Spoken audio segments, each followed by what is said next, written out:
Hello everyone, good morning. আজকে আমি ছুটি নিয়েছিলাম বিকজ বাড়ির সবাই মিলে দিভাইয়ের বাড়িতে যাব। তো ভাই ড্রাইভ করে নিয়ে গেছিল।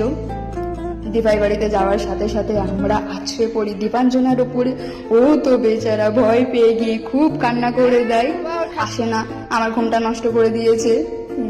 তো দাদু আসার সাথে সাথে দেখো দাদুর সঙ্গে গিয়ে ঠাকুর ঘরে গেল ঠাকুর নমঃ করতে। কি পাক্কা হয়েছে, এত পাক্কা বুড়ি। দেখো মামামকে বলছিলাম, মামাম একটু চুমো দিয়ে দে মাকে, দেখো কিভাবে চুমো দিয়ে দিচ্ছে ওর দিদাকে। তো দিভাই এখানে দুপুরের খাবার রেডি করছিল। রান্না করেছিল দি ফ্রাইড রাইস, চিকেন কষা, পটল ভাজা, বেগুন ভাজা, ডিম সিদ্ধ, স্যালাড। ঠিক আছে, ইটস ফাইন, বাট বিরিয়ানিটা হলে একটু বেশি খুশি হতাম, বাট কোনো অসুবিধা নেই। খাবার অসম্ভব টেস্টি হয়েছিল, খুব জমিয়ে খাওয়া দাওয়া করলাম অনেকদিন পর। বিশ্বাস করো, এত গ্যাস অ্যাসিডিটিতে ভুগছিলাম না। যাই হোক, ওকে দেখে মনটা ভালো হয়ে গেল, জমিয়ে খাওয়া দাওয়া করলাম।